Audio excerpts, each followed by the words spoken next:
Buenos días Tegucigalpa, buenos días Comayagüela, buenos días San Pedro Sula, Santa Rosa de Copán, Tocoa, Ceiba, Olancho, donde sea que estén está viendo esta mañana. Hoy es martes 16 de junio del año 2026, segundo día ya de la semana.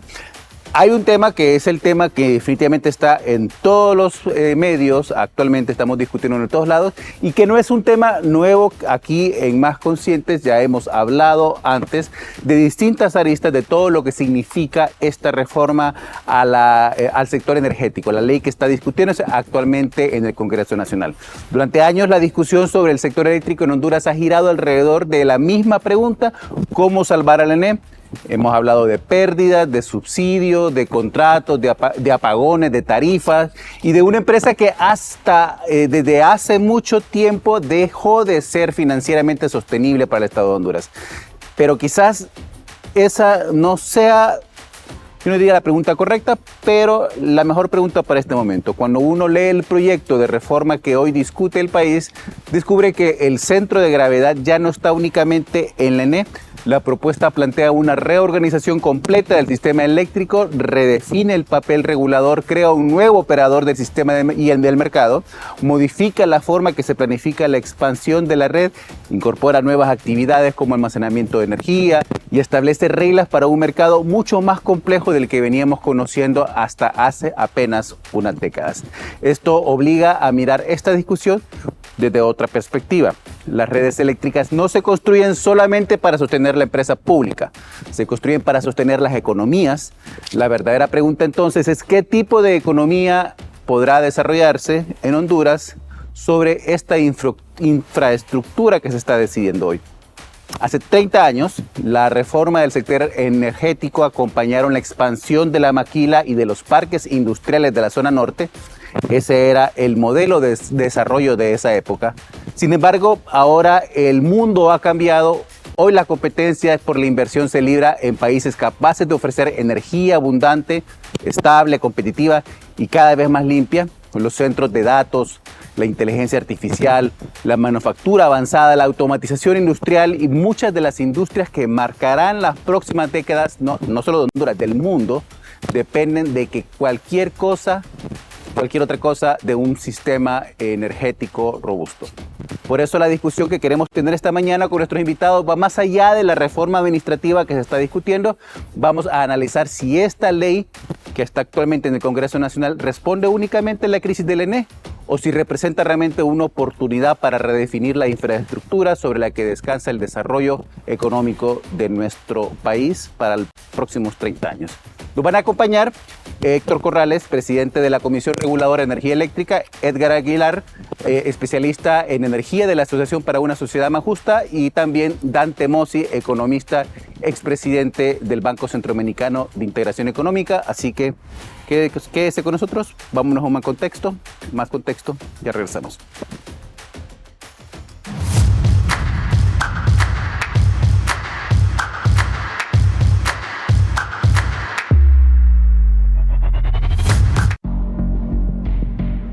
Durante décadas, Honduras ha discutido la crisis eléctrica casi siempre en los términos de apagones, pérdidas, tarifas, contratos, subsidios y deuda. Sin embargo, las reformas al sector eléctrico que hoy se encuentran en discusión en el Congreso Nacional podría representar algo más profundo que un simple cambio administrativo dentro de la Empresa Nacional de Energía Eléctrica. La ENE acumula años de dificultades financieras. Las pérdidas del sistema continúan entre las más altas de la región. La empresa depende de importantes transferencias estatales para sostener su operación y la necesidad de inversión en infraestructura crece a medida que aumenta la demanda de energía en el país. Frente a ese escenario, el gobierno impulsa una reforma que propone dividir la estructura actual en 3 nuevas empresas especializadas en generación, transmisión y distribución, bajo una corporación matriz. Los defensores de la iniciativa sostienen que el objetivo es modernizar el sistema, mejorar la transparencia financiera, facilitar la supervisión de cada área y crear condiciones que permitan atraer financiamiento para ampliar y fortalecer la red eléctrica nacional. Sus criterios: Por el contrario, advierten sobre posibles riesgos de concentración de poder, cuestionan algunos mecanismos de gobernanza y expresan preocupación sobre el futuro del papel del Estado dentro del sector. Pero más allá de la discusión inmediata existe una pregunta menos visible y quizás más importante. ¿Estamos ante una reforma energética o ante una reforma financiera del Estado hondureño? Porque detrás de la reorganización de la ENE aparece un concepto que rara vez ocupa los titulares: la capacidad de acceder a financiamiento internacional, la posibilidad de convertir al sistema eléctrico en una estructura capaz de obtener créditos, atraer inversión y sostener proyectos de expansión para las próximas décadas. La reforma plantea entonces una transformación que trasciende a la propia ENE. Sus alcances abarcan la capacidad del Estado para administrar activos públicos, atraer inversión, acceder a financiamiento internacional y construir un sistema energético capaz de responder a las demandas de una economía cada vez más compleja. Lo que hoy se debate es la arquitectura institucional y financiera que acompañará el desarrollo del país en los años venideros.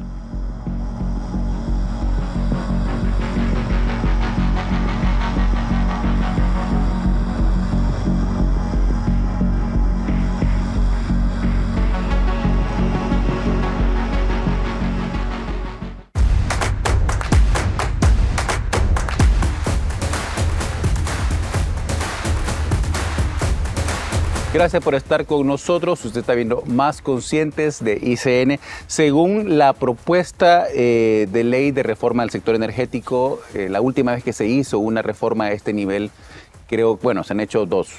En 2014 fue una, 1994 fue otra, y esta es la que busca realmente a profundizar de una manera más amplia, no solamente en mantener viva la ENE, sino además replantear la forma en que se está produciendo la energía eléctrica. Para poder conversar sobre esto, en este primer bloque tenemos al presidente de la Comisión Reguladora de Energía Eléctrica, el ingeniero Héctor Corrales. Él preside la institución encargada de supervisar y regular el mercado eléctrico hondureño. Actualmente es uno de los principales impulsores de la reforma eléctrica que busca reorganizar el sector y redefinir la gobernanza del sistema eléctrico del país. Buenos días, Héctor.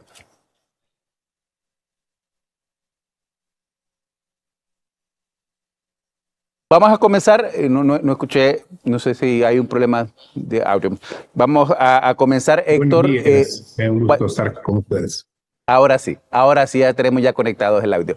Héctor, vamos a comenzar definiendo un poco, en pocas palabras, ¿qué problema busca resolver esta reforma del sector energético? Bueno, primero lo que busca resolver es, este problema está centrado en el abonado. Y entonces hay dos problemas que el abonado está enfrentando principalmente, y es la calidad del servicio que recibe y el precio en el que lo recibe.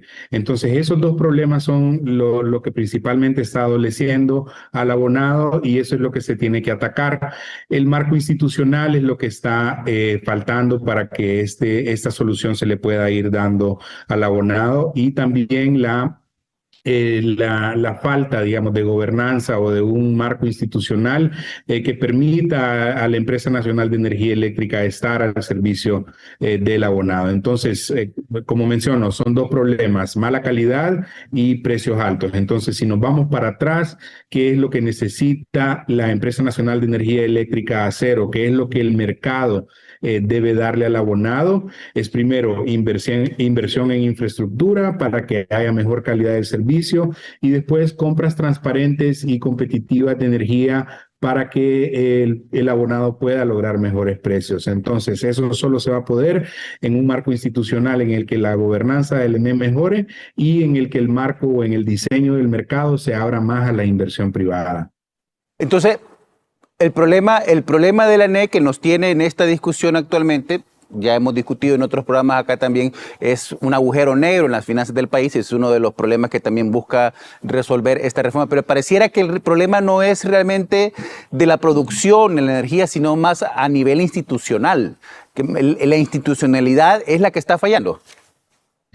Sin duda, el levantarse de la institucionalidad que venía funcionando de la INE como el único actor en el sector ha sido complejo porque digamos, se ha tenido que fortalecer el regulador poco a poco, pero con la falta de reconocimiento de los actores o agentes del mercado como el árbitro que pone las reglas del juego y las aplica.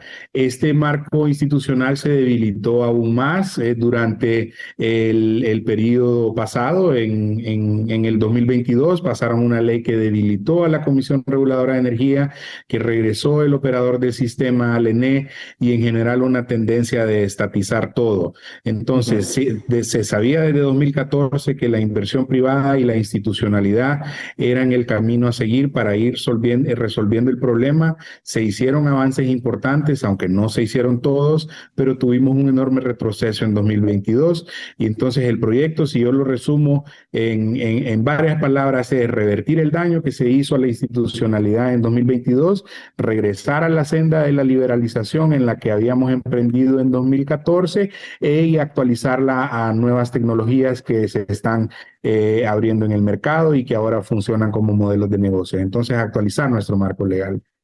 El proyecto de la ley, Héctor, contempla dividir la empresa en varias. Escuchaba ayer el presidente Asfura hablar de una ENE generadora, una ENE distribuidora, una ENE también. Bueno, son tres empresas, sociedades con inversiones privadas y parte estatal. ¿No crees que esto podría llegarse al riesgo más bien de que lejos de desburocratizar, estas instituciones terminen siendo nuevos feudos para nuevos activistas políticos que consigan esta chamba ahí y manejen como sus pequeños secretarías?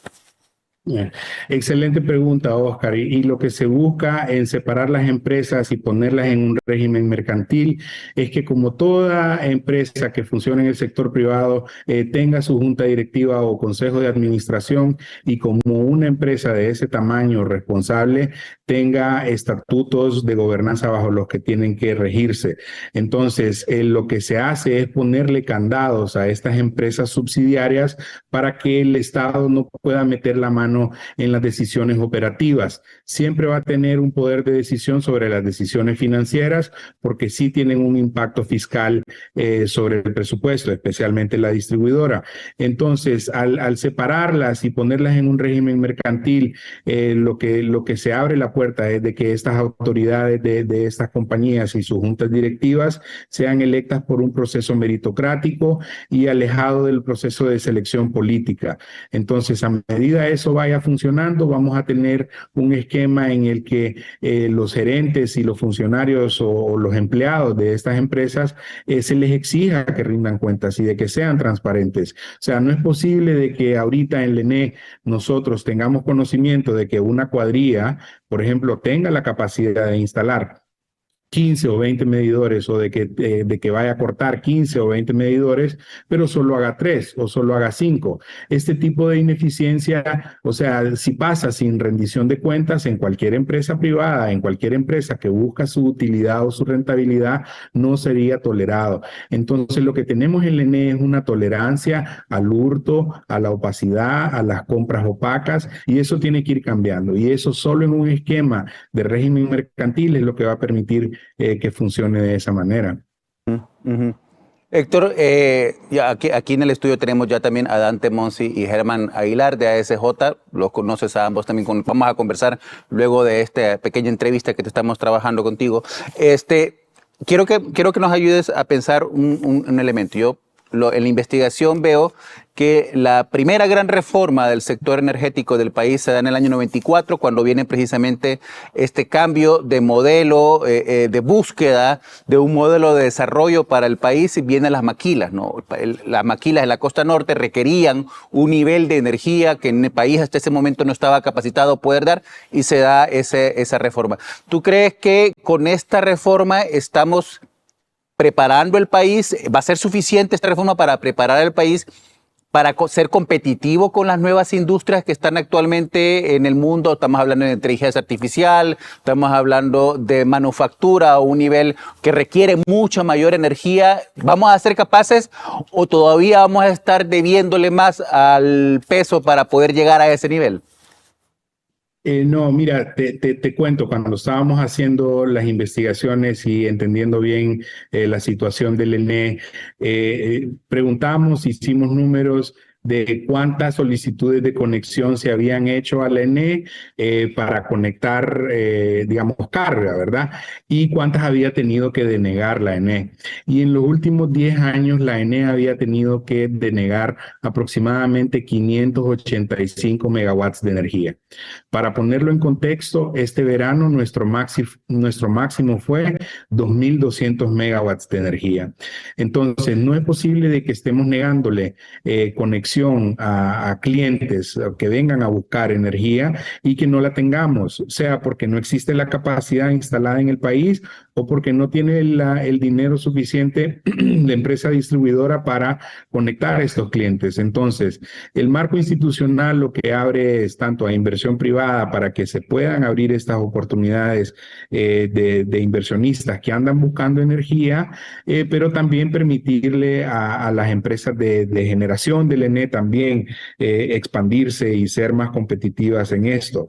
Entonces, al final del día, la única manera que vamos a poder ser competitivos, tanto como industria actual, en el que si nuestra energía sigue costando mucho, eso se traslada al precio de un calcetín, al precio de una camiseta y tiene implicaciones para nuestras exportaciones. Ahora, si hablamos a futuro de que queremos acomodar data centers en Honduras, ya tenemos un problema más serio que abordar, pero un reto bonito también, porque vamos a tener que poner toda la competencia disponible para que sea atractiva la energía de Honduras, y eso nos va a tener que llevar a niveles de competencia internacional. Si queremos ser competitivos, de nuevo, la única manera es teniendo un marco que permita la competencia o que permita también las transacciones entre privados. Y cuando se empiecen a dar esas transacciones entre privados sin tener a la ENE como intermediaria, vamos a ver los verdaderos precios, vamos a descubrir los precios verdaderos de mercado y nos vamos a ir dando cuenta qué es lo posible que tiene el abonado al alcance, pero que todavía no ha tenido acceso a ello. Y como última pregunta, Héctor, para ya concluir esta parte, ¿qué indicadores podrán darnos esta reforma para poder saber que está funcionando? ¿Vamos a ver una reducción en la tarifa? ¿Vamos a ver reducción en la deuda que está acumulando la ENE? ¿Vamos a ver qué indicadores debemos prestar atención en el futuro para poder entender que esto realmente está funcionando?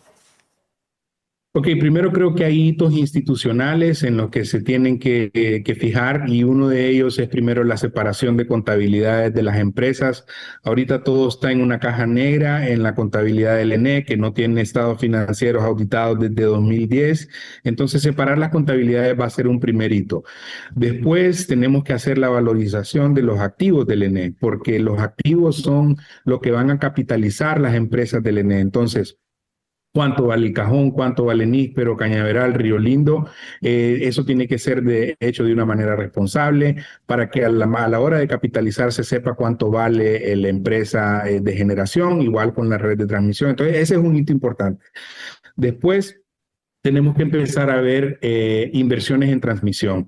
Cuando hemos creado el marco regulatorio ya para que inversión privada se abra en transmisión, el indicador va a ser la calidad del servicio. Es decir, en la regulación hay niveles aceptables de cuántas veces se le puede ir la luz a uno en el mes y cuántos minutos se le puede ir la luz a uno al mes. Y tenemos que ir bajando en esos indicadores de calidad.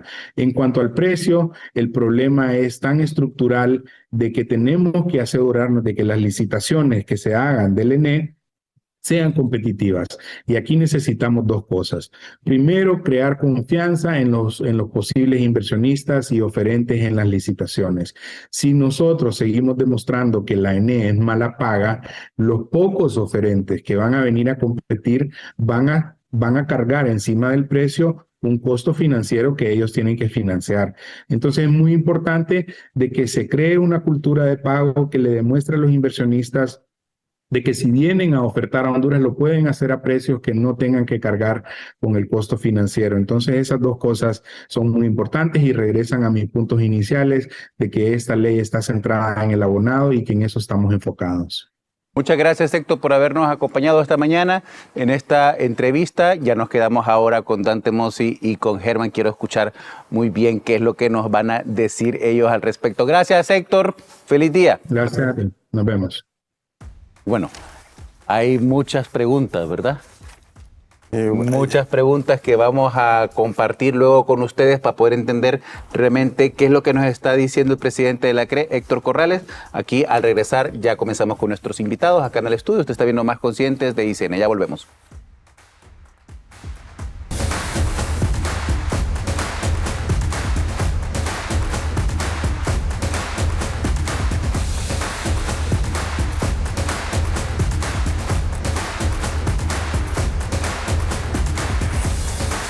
Gracias por continuar con nosotros. Usted está viendo Más Conscientes de ICN. Acabamos de concluir la entrevista con Héctor Corrales de la Comisión Reguladora de Energía Eléctrica. Muchas preguntas que queremos ahora compartir con nuestros invitados para poder entender realmente esta división. La tesis del programa, y vuelvo a repetirla para que usted también en casa pueda tener claro que no estamos solamente hablando de si se privatiza o no se privatiza, si es necesaria o no es necesaria la reforma. Esa discusión ya pasó, esa discusión es la que va a haber en el Congreso Nacional. Creemos que esta reforma va a pasar. Lo que nos interesa discutir y conversar hoy con nuestros invitados es si esta reforma va a ser suficiente para poder hacer el país competitivo para las nuevas industrias que están actualmente en el mundo. O sea, inteligencia artificial, manufactura avanzada. Si vemos el mundo como está funcionando ahora, la industria requiere mucha energía. Y esa es la pregunta que queremos plantear. ¿Va a ser suficiente eso o únicamente va a ser para poder darnos energía de consumo? Porque si estamos invirtiendo todo este dinero, si estamos invirtiendo toda esta energía en la reforma energética, para que nosotros podamos seguir consumiendo.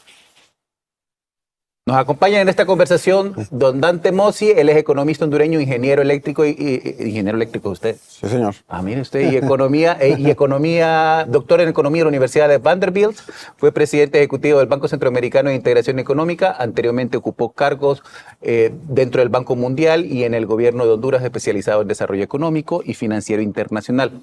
También nos acompaña Edgar Aguilar, él es especialista en energía de la Asociación para una Sociedad Más Justa. Él se ha dedicado además al análisis del sector eléctrico hondureño con énfasis en regulación, sostenibilidad financiera y gobernanza. Ha participado activamente en el debate público sobre las reformas necesarias para la modernización del sistema eléctrico. Dante. Muy buenos días. ¿Qué tal, Oscar? Gracias. Me llama la atención lo que dice el señor Corrales. A esta altura no sabemos cuánto cuesta el cajón. No, no se sabe porque el cajón fue financiado por préstamos del Banco Mundial primordialmente, 1.200 millones de dólares. En 1982. Así es, y fueron condonados la gran mayoría de esos fondos en el año 2000, así que el ejercicio contable va a ser complicado, pero interesante. No obstante, creo yo que lo curioso de todo esto, y creo que lo he mencionado, la primera reforma fue en el año 95, que establece el regulador. Pero fue en el año 2008, cuando las pérdidas habían llegado a cerca del 20%, que el entonces presidente Mel Zelaya se preocupa por este tema y dice, estoy perdiendo mucho dinero por el lado del ENE, y le ordena a su gerente, Rixi Moncada, trabajar con el Banco Mundial y su servidor era parte del equipo local a ver ese problema del ENE. Y se hace un informe en el año 2008 y donde se señala que el camino para la ENE es escindirla, porque es una empresa demasiado grande para su propio bien, en aquel año, 2008, y que era necesario reducir las pérdidas. Entonces, es necesario realmente pensar que en 2008 había un problema y que se tiene que pasar casi 20 años para volver a llegar al punto donde estamos otra vez, cómo hacemos lo que tenemos que hacer. O sea, esto no es capricho. La ENE es la empresa pública más grande de Honduras y es inmanejable, de tal manera que no tuvo un gerente nombrado en propiedad en los últimos 12 años más o menos. Hasta ahora se pone un gerente, y realmente pobre hombre, porque tiene una responsabilidad masiva, porque son negocios muy diferentes, con una huella nacional y con problemas que ninguna empresa equivalente los tiene. Entonces, para volver al punto, ¿cómo valorar la empresa? Es complicado porque además de esto, el huracán Mitch hizo mucho daño a todo el país, pero en particular a la ENE, porque muchos de sus acreedores desaparecieron. Entonces, cuando el sector privado de alguna manera puede relativamente fácilmente declarar una pérdida y eliminarle el balance, el Estado no lo tiene tan fácil. Aquí al Congreso, decirle al Congreso, mire, elimíneme esto de mis balances porque ya no existen, se la llevó el río. Entonces, se hizo algo, pero obviamente insuficiente. Entonces los estados financieros de la ENE son inauditables porque simplemente los huracanes hicieron muchos desastres, encima de la corrupción. Entonces hay que, como dicen, arrancar de nuevo. Pero el huracán Mitch ocurrió en el año 98, estamos hablando de hace 28 años y no pudimos recuperar los estados de cuenta desde entonces. No. Muchos de los acreedores que aparecen listados como acreedores del ENE son empresas que ya no existen. Pero la ENE no puede quitarlos por sí misma. Entonces, hay que hacer una depuración de las cuentas muy profunda, histórica.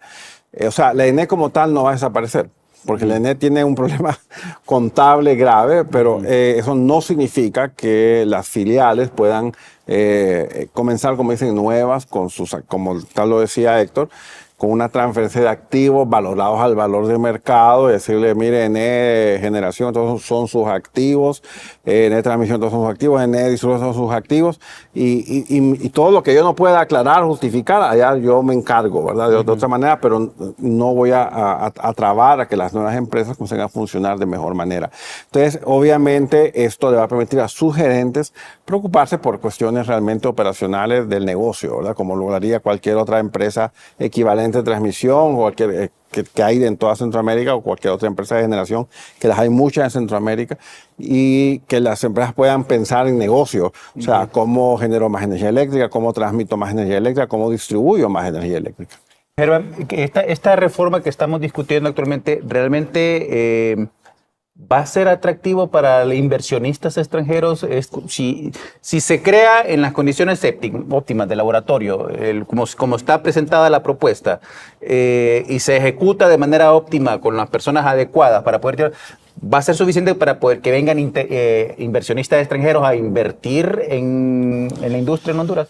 Pues esta reforma, nosotros lo hemos venido diciendo, es una de las patas de la mesa. Este decreto tiene elementos muy importantes para organizar el mercado, para reestructurar la Empresa Nacional de Energía Eléctrica, pero por sí solo no nos va a llevar a ese futuro de energía en abundancia, barata, con tarifas competitivas para atraer la inversión dentro del sector y también fuera del sector, que me gustaba mucho su pregunta inicial de a qué país o a qué Honduras nos lleva esta reforma, y creo que eso es muy importante, tener esa conversación en vez de enfrascarnos en que privatizar versus no privatizar.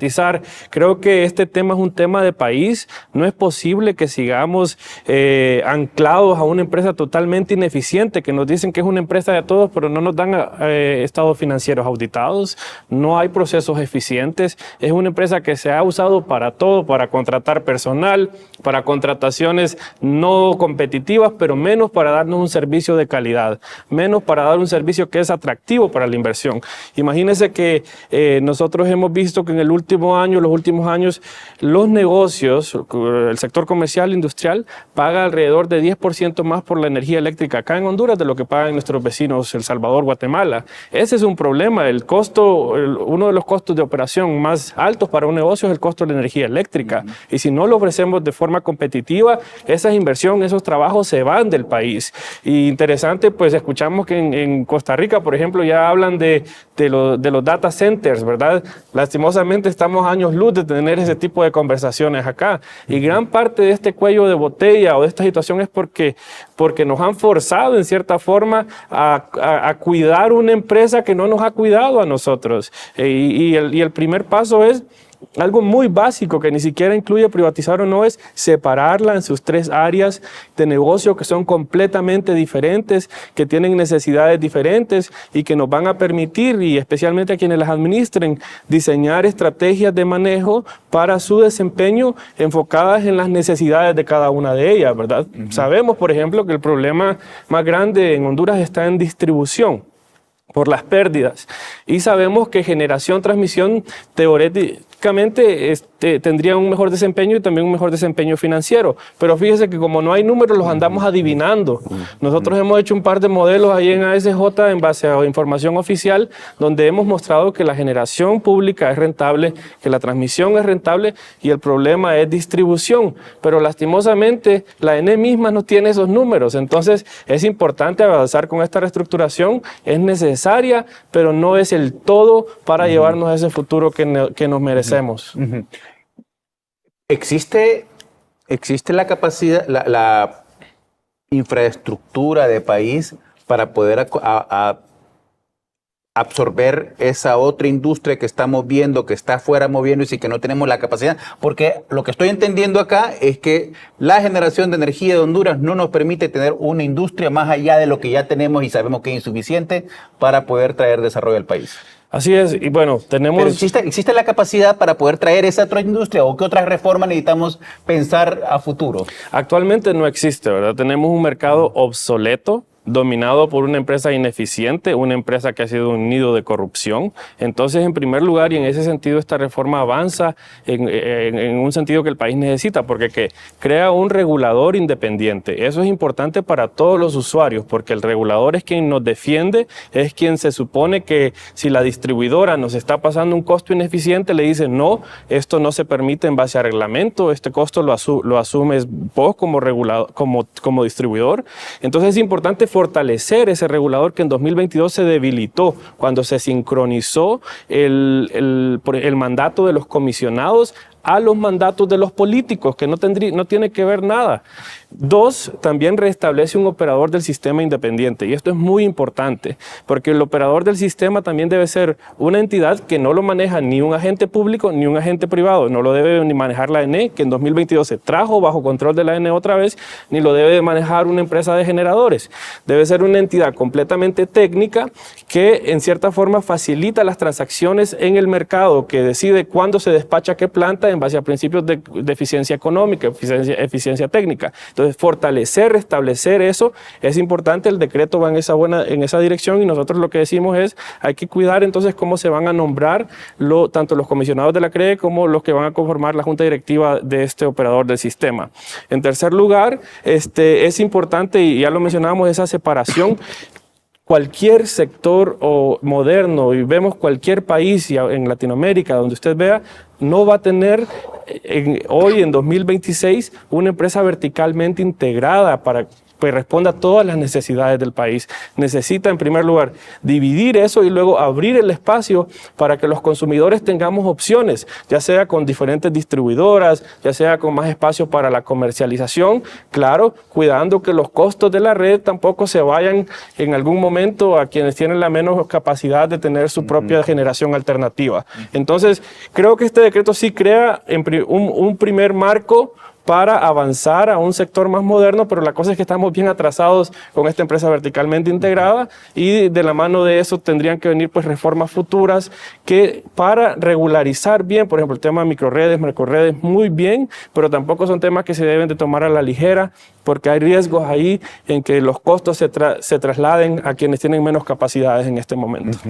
Y bueno, esta es una discusión también que quisiéramos que se pudiera hacer únicamente desde el sector empresarial, del sector financiero, pero también una discusión política. La ENE ha pasado por procesos y es parte de la discusión política. Ayer el Partido Libertad de Refundación también anunció huelga para salvar la privatización de la ENE, pero también ellos son parte del problema con todo lo que ocurrió a partir de 2022. Al regresar de la pausa, quiero que conversemos un poco sobre ¿quién gobernará? Con esta reforma, ¿quién gobernará este nuevo sector energético del país? ¿Te está viendo más conscientes? Dice, y ya regresamos.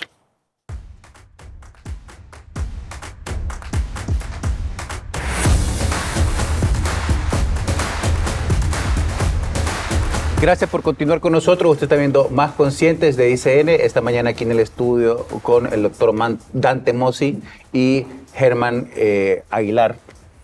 Edgar Aguilar, de ASJ. Estamos hablando sobre la reforma de la ley energética y qué implicaciones tiene esto para el país. Edgar, cuando vemos que hay vamos a tener ahora 3 empresas, ya el presidente ayer explicó en una de las pocas, creo yo, conferencias que ha dado realmente explicando todo este tema, pero enhorabuena, creo que es bueno que el presidente salga y dé la cara con estos proyectos también. Hablaba de 3 empresas, ¿no? El tema del ENE es un tema altamente político. El Partido Libertad de Refundación lo utilizó para poder, en sus planes, expandir su base social a través de los bonos, dando energía gratis, ¿no? Ahora lo utilizan para poder movilizar su base también alrededor de la defensa de la privatización, ¿no? Si esta reforma se va como se está planteando, ¿qué nos dice que no va a volver a caer en el parte política? Sí. Nuevamente, solamente que ahora en lugar de una van a ser 3 empresas. Sí. No, esa es una muy buena pregunta y de acuerdo también con lo que menciona usted sobre ese posicionamiento del presidente ayer, y creo que es un recordatorio especialmente ahora que está en el Congreso también a que se respete el espíritu de esta ley, a que no se ingresen temas que no son pertinentes, que si bien merecen tal vez discusión, que se haga después. ¿Cómo blindar estas nuevas subsidiarias de la influencia política? Y que justo ayer escuchaba a un exfuncionario decir es que quieren hacer la ENE no democrática, porque la ENE antes, o como funciona ahora, es que cuando llega un partido lo manejan ellos y cuando llegamos nosotros lo manejamos nosotros. Eso ha sido el problema principal de la ENE. No se ha manejado en base a principios de eficiencia como un negocio público que nos responda en primer lugar con la calidad, con buenos precios, con procesos transparentes y que avance también a darle electricidad a más de 1 millón de hondureños que todavía no tiene electricidad. O sea, se ha usado como un botín más para los políticos. Basta de eso. Entonces, acá es importante y nosotros lo hemos propuesto, especialmente en este tiempo de discusión, que para blindar la participación de los políticos en estas nuevas subsidiarias, de que se creen controles para cuál va a ser el rol, por ejemplo, de esa ENE matriz. Creemos que la participación de estas entidades, pues ya delegado, ¿verdad?, que no han funcionado, sea limitada. Y que también de la misma manera en que hemos propuesto que una firma internacional, por ejemplo, identifique el talento para los comisionados de la CRE, para los miembros de la Junta Directiva del Operador del Sistema, que se maneje un proceso similar para identificar a las personas que deben de estar al mando de los consejos de estas nuevas subsidiarias con participación limitada para la parte vieja política de la ENE. No debe de tener mayoría en estas nuevas empresas, debe de estar limitado y regulado fuertemente. Ayer también el embajador de la Unión Europea en Honduras afirmó que había ya disponible o que podría haber disponible para el gobierno de Honduras $500 millones para poder financiar esta nueva etapa del sector energético luego de la reforma de la ley, ¿no?, de la reforma del sector energético. ¿Qué financian los organismos internacionales? ¿Financian infraestructura? ¿Es porque la ENE y sus instituciones valen esos $500 millones? ¿O financian la empresa? ¿Qué financia? ¿Qué es lo que ve el inversionista en Europa para decir, no, aquí sí vale la pena invertir, pero antes no? En general, la comunidad internacional, yo diría todos los bancos de desarrollo, incluyendo los cooperantes como la Unión Europea, que es el cooperante que no presta, sino que regala. Esa es la diferencia con la Unión Europea. Esos $500 millones son de regalo. Sí. Entonces, Banco Europeo de Inversiones presta.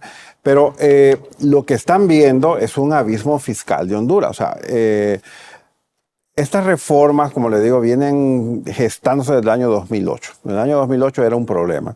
Y el problema ha crecido cuando se prometió que EH era la solución.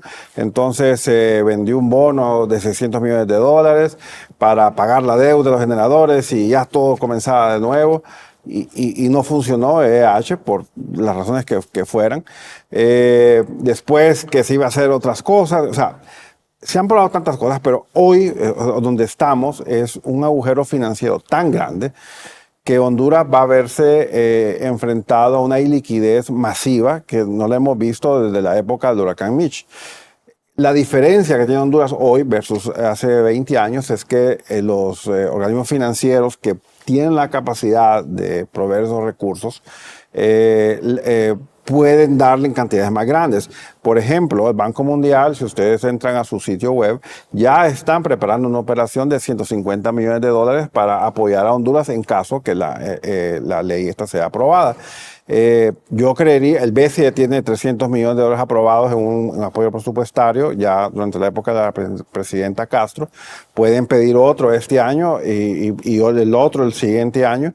O sea, fácilmente se pueden llegar a esas cantidades de más de 1.500 millones de dólares para poder rescatar el agujero fiscal. Básicamente es que el gobierno, nosotros, los que pagamos impuestos, rescatemos al ENE para que el ENE comience desde cero otra vez y comience a actuar. O sea, yo quiero retornar a la pregunta que hizo. ¿Quién va a mandar al ENE?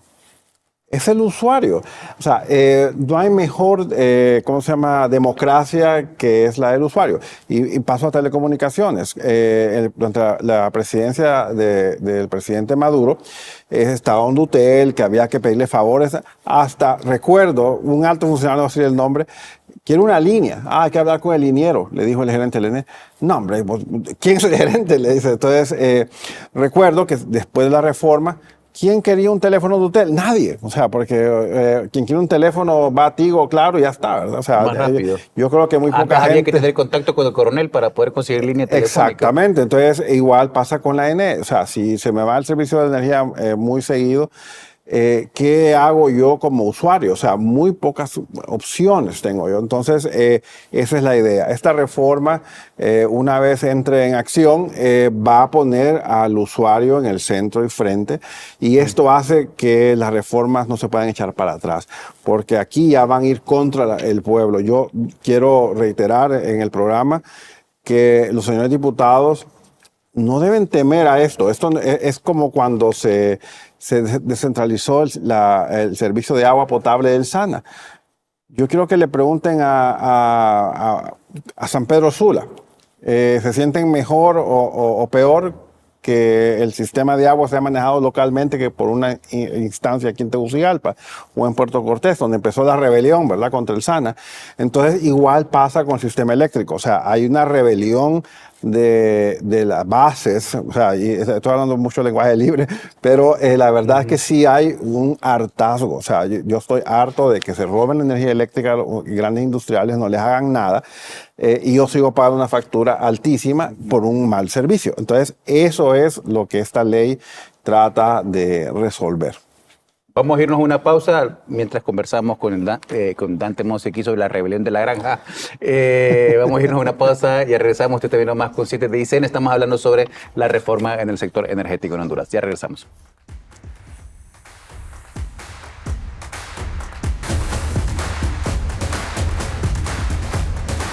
Gracias por estar con nosotros. Usted está viendo Más Conscientes de ICN esta mañana con Dante Mossi y Edgar Aguilar, TASJ, aquí conversando sobre esta reforma en el sector energético.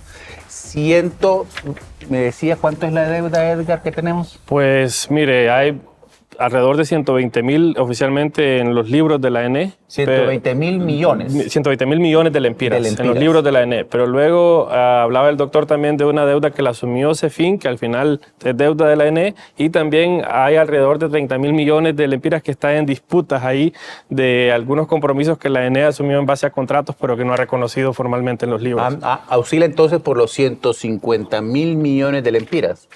Por lo menos, o sea, es una cantidad de dinero que el gerente financiero valientemente ha estado diciendo que está recogiendo 2.000 millones de lempiras mensuales de los mercados locales. Pero asumamos que es exitoso con los 2.000 millones cada mes. Le tomaría 60 meses llegar a tener lo necesario para saldar esas deudas. O sea, obviamente no es viable. Aquí necesitamos a los organismos financieros internacionales que nos prestan a 20 años y hacen que el servicio de la deuda, o sea, el pago de las mensualidades, anualidades, son cada 6 meses, sean más suaves y el presupuesto lo pueda absorber. Porque ese dinero para poder pasar a la siguiente etapa, ese dinero hay que pagarlo o no hay que pagarlo, o va a desaparecer en esos estados financieros que hacen los banqueros que de repente desaparecen toda una línea. No, hay que pagarlo, son préstamos. Entonces, quien los absorbe lastimosamente va a ser el Estado, la Secretaría de Finanzas, y se vuelve deuda soberana y que va a estar siendo pagada por todos nosotros a lo largo de 20 años de vida. Pero eso le da oxígeno a la empresa nacional de energía eléctrica y puede volver a tomar deuda, pero en el sentido de deuda productiva. Pues, o sea, explíqueme otra vez. Tenemos 150.000 millones de lempiras, o sea, 150.000 millones. ¿Cuántos ceros son esos? Mire, eso representa 1 de cada 4 lempiras de deuda pública. Es deuda de la INE. Y que hay que reconocerlo, lo reconozcamos hoy o mañana, lo quiera reconocer CEFIN o no, tenga garantía soberana toda o no, es deuda pública. Lo vamos a tener que pagar. Lo vamos a tener que pagar nosotros de nuestros impuestos. No puede venir un gobierno y decir, no, yo no quiero pagar eso. No puede. No puede, es deuda soberana. Entonces, esta deuda que tenemos ahí acumulada, que la debe usted, la debe no, todos los muchachos aquí en controles, no, todos debemos este dinero, 150.000 millones de lempiras. Ese dinero se consigue ¿cómo?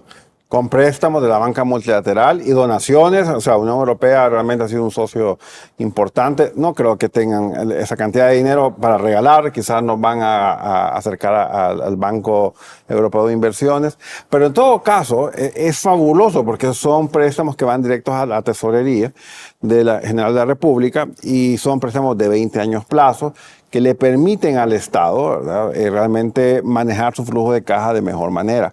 Pero también le da oxígeno al sector eléctrico, porque aquí no solo el ENE, el sector eléctrico hoy por hoy está, como dicen, maniatado por las deudas y entonces el Estado tiene que entrar a rescatarlo. Aquí hay un rescate del Estado precisamente por su responsabilidad.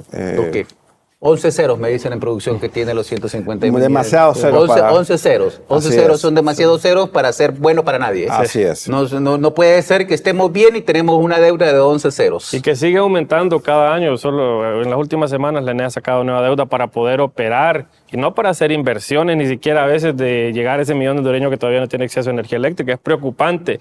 Y creo que también este contexto, ¿verdad?, de este decreto, que es parte de una reforma integral, abre oportunidad para un saneamiento financiero también. Y es muy positivo, por ejemplo, ver que diferentes entes multilaterales, Banco Mundial, el BID, el CAF, la Unión Europea, se han manifestado con apoyo de esta iniciativa, y creo que un siguiente paso se requiere es trabajar con ellos mismos para reestructurar la deuda de la NE.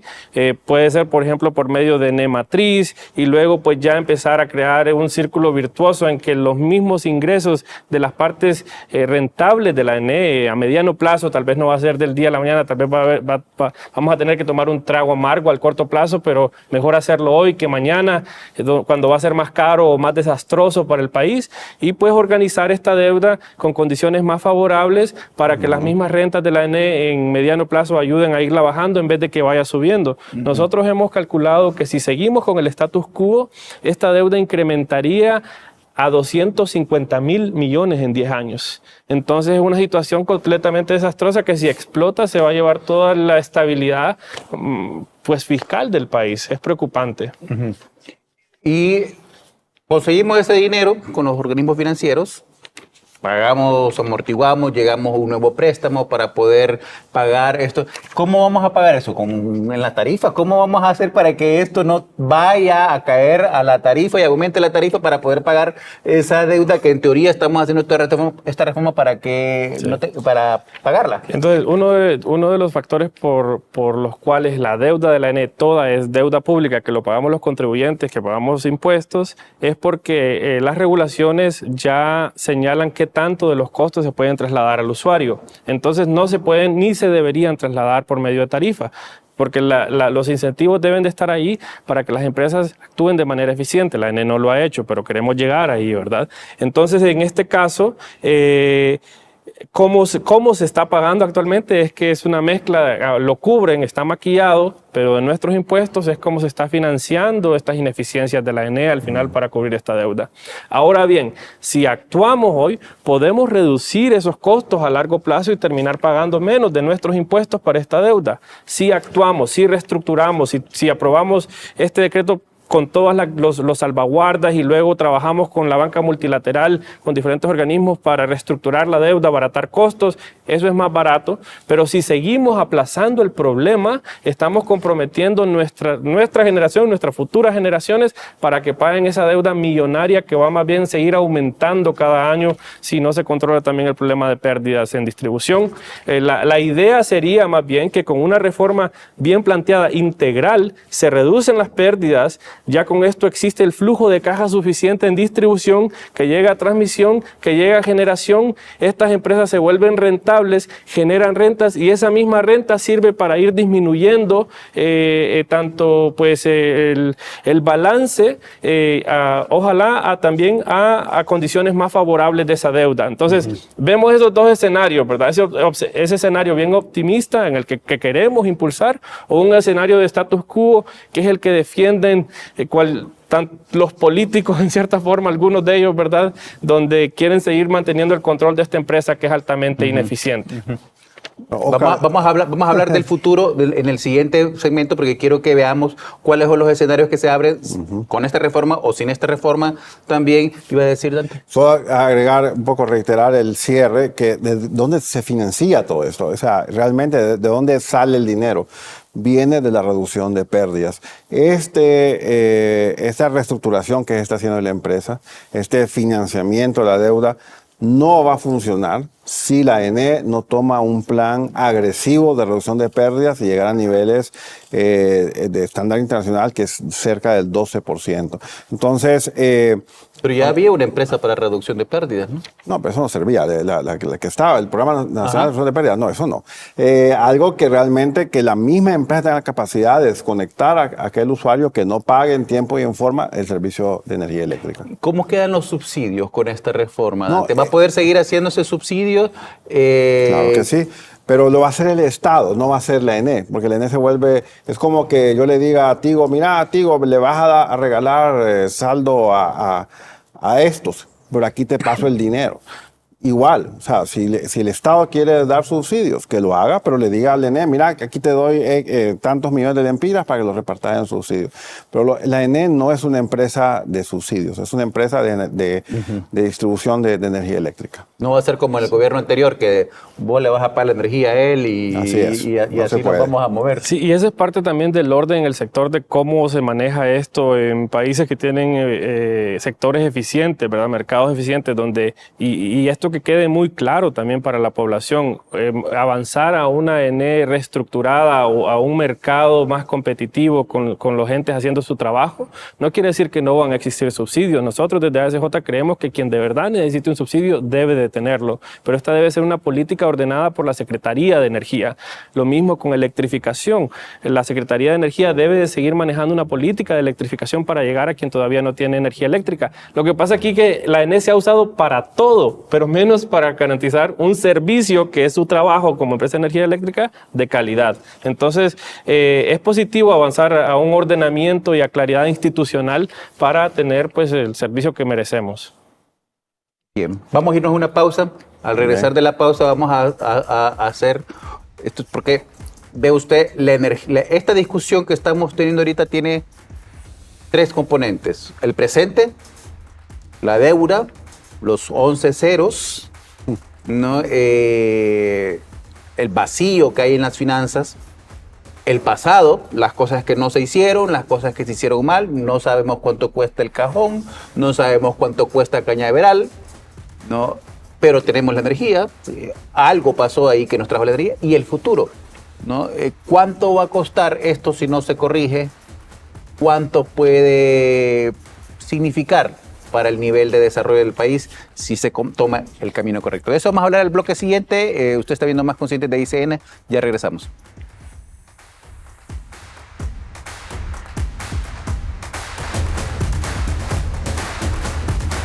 Gracias por estar con nosotros. Usted está viendo Más Conscientes de ICN, la conversación de la energía eléctrica.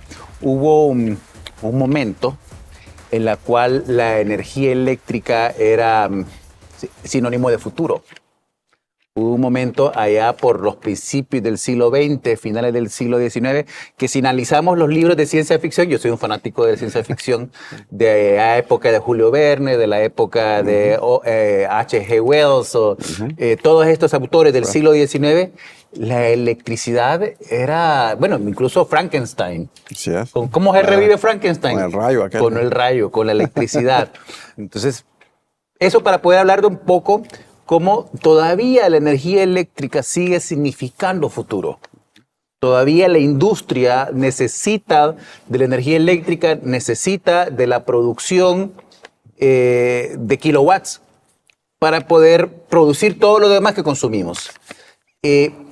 ¿Cómo ve usted qué oportunidades se le pueden abrir a Honduras si esta reforma funciona, Dante? Bueno, primero, energía para los pobres.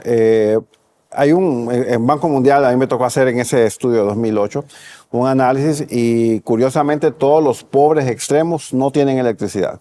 O sea, es garantía que cuando el servicio de electricidad llega a un hogar en Honduras, ese hogar es capaz de cocinar alimentos, la madre no tiene que ir a buscar leña para cocinar el alimento. Entonces, la electricidad es un ingrediente necesario para combatir la pobreza, primero que todo. O sea, estoy hablando del nivel más fundamental. Honduras tiene que dar a nivel de cobertura, como lo tiene Costa Rica y Nicaragua, ya cerca del 99.7%. ¿Cuánto es el nivel de cobertura que tenemos ahorita? Como 82, algo así. O sea, hay un 21 de cada 5 hondureños no tienen luz eléctrica. Así es, y son pobres. Claro, y entonces, son los más pobres además. Entonces tenemos que ayudarles a esos abonados, futuros abonados que no tienen energía eléctrica. Entonces, esta ley les va a favorecer a que va a haber una preocupación por cómo llego a estos clientes. Pero además de eso, ¿cuál es el futuro? El futuro es que si yo soy una fábrica que estoy en el sur de Honduras, necesito más refrigeración para mi producción de melones y sandía, o necesito más capacidad para una maquila, un banco de datos, yo solo la pido y viene. Entonces, hoy por hoy, Honduras no tiene esa posibilidad. O sea, hay negocios que aquí han querido ampliar y no han podido, y se han ido a El Salvador porque así hay capacidad de energía eléctrica, y estamos perdiendo trabajos como una hemorragia. Entonces, definitivamente la energía eléctrica es un factor de desarrollo. Si la tenemos disponible y aún más a buen precio, esto va a ser un atractor de inversiones, sin andar hablando tanto por todos lados del mundo. Si Honduras garantiza, como lo garantizó cuando el cajón fue autorizado, ¿qué se decía? Que Honduras iba a exportar energía eléctrica, y de hecho lo hizo por muchos años. Pero necesitamos volver a ese momento donde Honduras utilice sus recursos naturales, y el mapa, por ejemplo, solo de represas, indica un potencial a desarrollarse, y tenemos los bancos de desarrollo que nos pueden ayudar a Imagínese, Dante, si esta discusión la hubiéramos tenido allá por el año 80, ¿cuándo se construyó el ENE? ¿El cajón? Fue en el año 80 más o menos. En el año 80, hubiéramos tenido esta discusión en el año 80, y hubiera habido, porque sí hubo esa discusión, si usted revisa en la hemeroteca, sí hubo esa discusión, había un sector que decía, no, pues no vamos a invertir en eso, ¿para qué? Si no lo ocupamos realmente, la energía que ocupamos es esto, y la podemos producir. ¿Cómo estaría ahorita Honduras si no tuviéramos el cajón? Así es, y que es la potencia base de todo el sistema de energía eléctrica.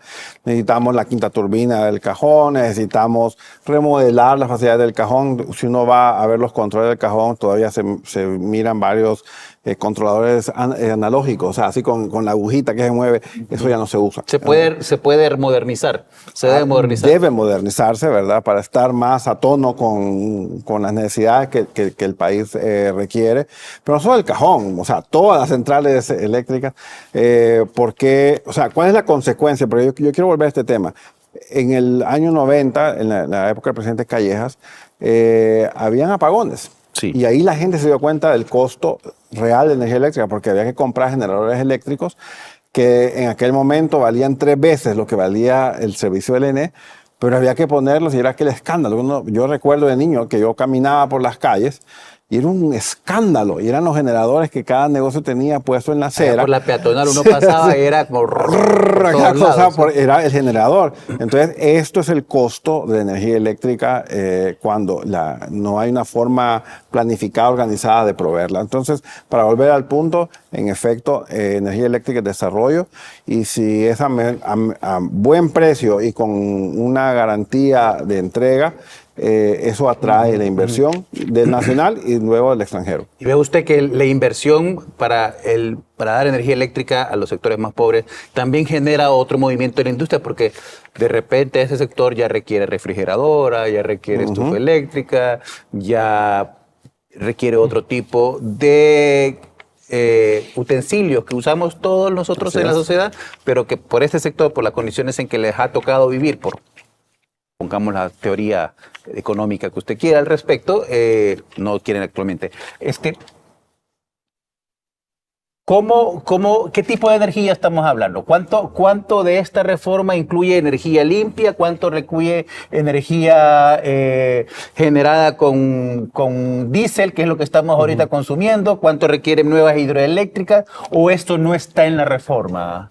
Mire, esto sería un mercado competitivo en Honduras por nuestra posición geográfica. Creo que podemos pensar cuáles serían las tecnologías que naturalmente se ingresarían al sistema si de verdad existen los procesos con reglas claras, ¿verdad? Acá tenemos mucho sol, la tecnología solar se ha ido para abajo, los costos, el almacenamiento también. Entonces yo podría esperar que en el futuro, con reglas claras, con procesos competitivos, tendríamos más energía limpia en el país. Tenemos agua todavía que podemos aprovechar mucho más, viento, y lo que hemos visto en los últimos años ha sido lo contrario. Parches operativos, motorcitos de diésel que se ponen, que son caros, que son sucios, para suplir la demanda porque hay un déficit en el suministro. Entonces avanzar al mercado con reglas claras, procesos competitivos transparentes, definitivamente creemos que llevaría a Honduras a un lugar con energía más limpia y en abundancia.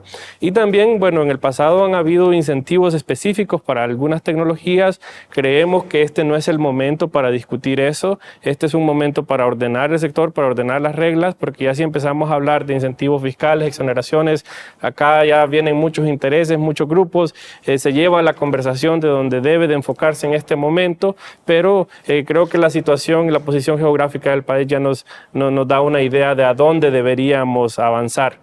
Y interesante también como ustedes hablaban hace un momento sobre las necesidades, ¿verdad? De cómo la energía era el futuro en algún momento, la energía eléctrica.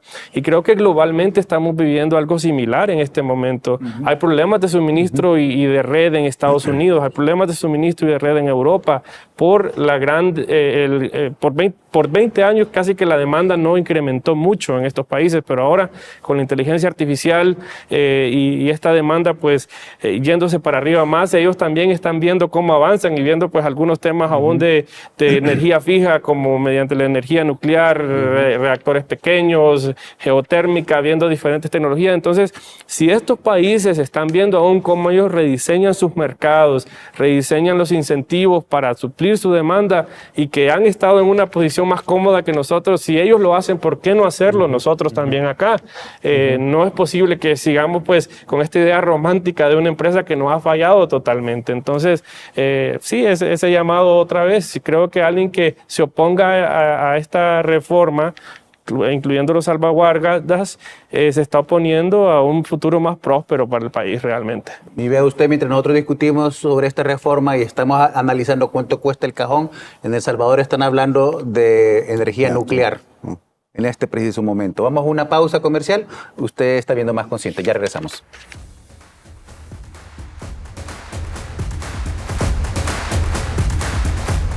Gracias por estar con nosotros en Más Conscientes. Esta mañana hemos querido traer el tema de la reforma energética, no desde lo que hemos venido hablando y hemos escuchado desde los medios, si es privatización o no es privatización, qué quiere decir encendir la ENE, la deuda, que bien se ha hablado un poco de eso también aquí, sino un poco qué opciones podría abrir esta reforma para el desarrollo de nuestro país. Al final, todos queremos que este país tenga mejores oportunidades, que este país tenga mejores fuentes de empleo, que sea un país próspero, que sea un país rico. Dante, 30 segundos para poder cerrar un poco. ¿Qué debemos prestar atención en este proceso? Bueno, mi mensaje para los señores diputados, no teman. Esta es una reforma que se ha venido gestando desde hace muchos años con el acompañamiento de la banca multilateral, que no tiene ningún interés creado en Honduras a favor de uno u otro, más que del hondureño. Así que yo les rogaría que voten y debatan dentro del Congreso. Pídanle al gerente del ENE, al ministro de Energía, al ministro de Finanzas que estén presentes en el debate y que discutan artículo por artículo, pero que hagan algo por el país que realmente va a marcar la diferencia. Edgar. Bueno, gracias por el espacio y espero que todos salgamos más conscientes, ¿verdad?, de que esta es una reforma que verdaderamente necesitamos, pero que tampoco es suficiente. Entonces, en ese sentido, mensaje para la población en general es que no tengamos miedo, pero que sí que vigilemos que las cosas se hagan bien, que existan los controles para un servicio que nos sirva como hondureños. A los señores diputados también pedirles que se tomen esta conversación con mucha responsabilidad. No queremos ver que estén usando este espacio para perseguir tal vez ganes personales o de grupos específicos, que de verdad se avance esta conversación país. Como ASJ vamos a estar vigilando, vamos a estar monitoreando que se tomen las decisiones que el país necesita y que no se metan otros intereses, y al sector en general, tanto de otras entidades públicas también, decir que vamos a estar impulsando para que se tomen estas otras acciones que complementan una reforma integral para avanzar como país. Edgar Aguilar, Dante Mossi y Héctor Corrales, hoy en Más Consciente. Nos vemos mañana a las 7:30 de la mañana. Aquí vamos a hablar un poco sobre la epidemia de sarampión. Hace unos meses mencionamos este tema, ahora es momento de volver a tocarlo. Óscar Estrada, aquí, hasta mañana.